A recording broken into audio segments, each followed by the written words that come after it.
Alright, eto nga pala yung isang hen natin. Tingnan nyo naman yung mata. Punong-puno po ng bulate. Kaya hindi siya alright.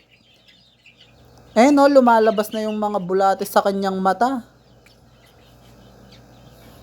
Grabe, napakarami niyan. Ayan oh, nagkumpulan. Gamutin natin.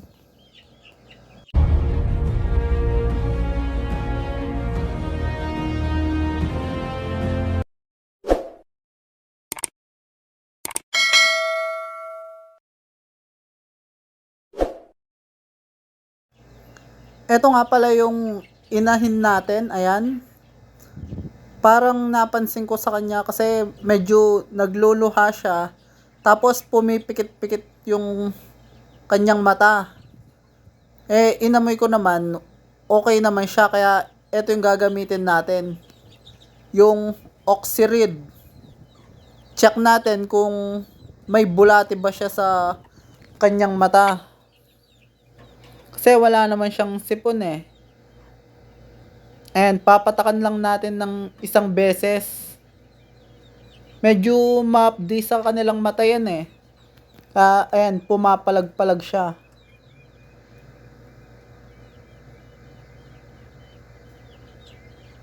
And tingnan, ayan oh, lumalabas na agad yung kanyang mga bulate sa mata. Meron nga. Hindi tayo nagkamali. Ayan, napakadami. Kumpulan pala yung mga bulate sa kanyang mata. Kaya naluluha siya tapos pumipikit-pikit. Ayan oh. Grabe, napakarami.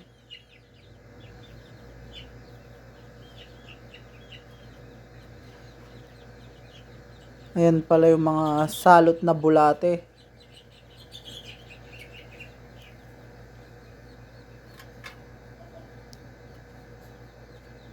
Ayan, patakan ulit natin. Tingnan natin kung meron pa.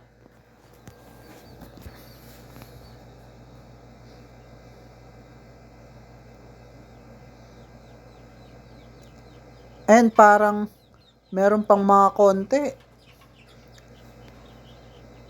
Grabe naman yung mga bulating yan. Mga unlimited na bulate. Parang hindi na uubos. Ayan, tumai pa. Bisit. Masyado yatang nasasaktan.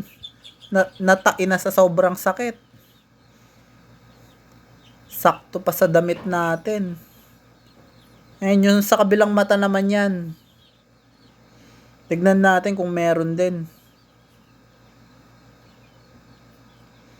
Ayan oh, napakadami talaga. Nagsisilabasan pagka pinatakan mo sila ng Oxirid.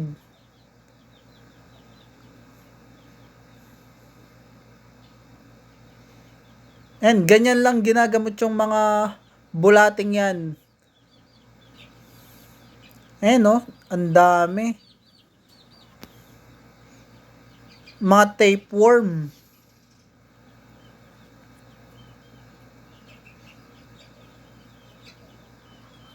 Kawawa yung mga manok natin sa mga bulating ito. Kaya dapat, pag napansin natin na pumipikit-pikit yung ating manok, tapos wala naman siyang sipon, try nyong patakan ng Oxirid.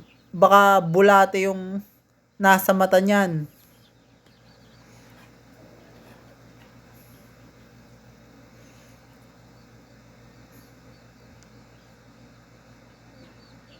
Ayan, inihimay ko lang. Marami pa kasing natirang pa isa-isang piraso dyan. Ayan, patakan ulit natin.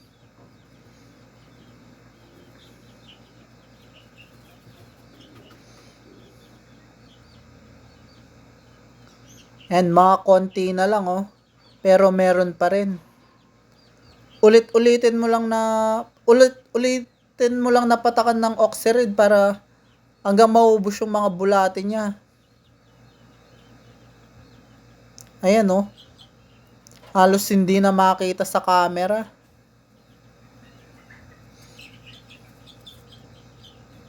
And yung sa kabilang mata, binalikan ko ulit kung meron. Talagang meron pang mga natitirang pailan-ilan. Napakadami. Patakan ulit natin hanggang maubos. Hindi tayo magsasawang magpatak hanggang merong natitira.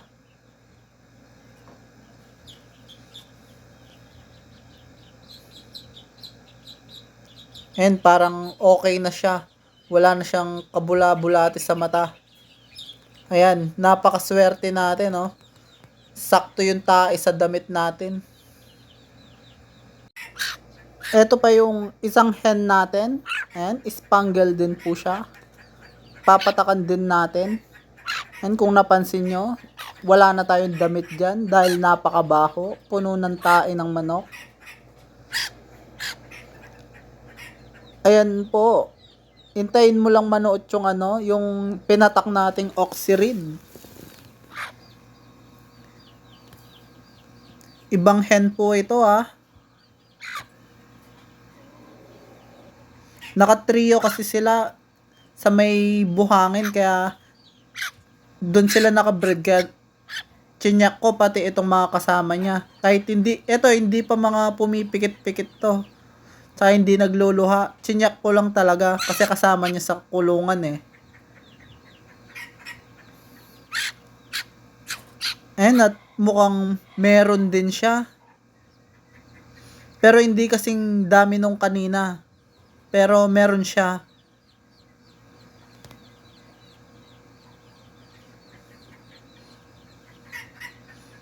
No, lumalabas din.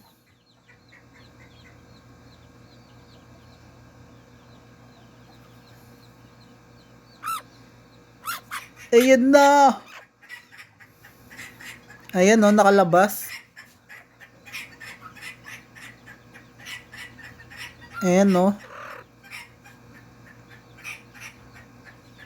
Para mga hibla lang ng buhok pero transparent yung kulay nila.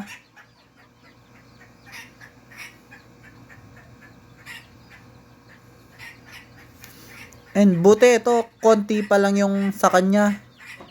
Yung naunang hen natin kanina, grabe, kumpul-kumpul. Ito, hindi pa ganong malala ito.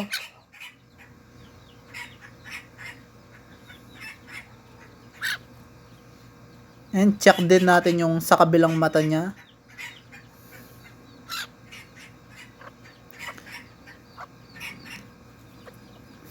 Ito rin yung isang cock natin, yung katrio nila. Papatakad na din natin dahil kasama nila sa kulungan. Pero ito, walang kabula-bulati sa mata ito eh. Maayos na maayos to. Kahit isa, wala. After 3 days, binalikan ko sila. Chinyak ko ulit yung mata nila. Lalo na yung maraming bulati kanina. Okay na siya. Hindi na bumalik yung bulati niya. Tsaka nawala na yung pagluluha ng mata niya. Pati yung pagpikit niya, okay na sila. Oxyrid lang po ang gamot. Patakan lang natin tapos tanggalin mo lang yung bulati na nasa mata. Alright!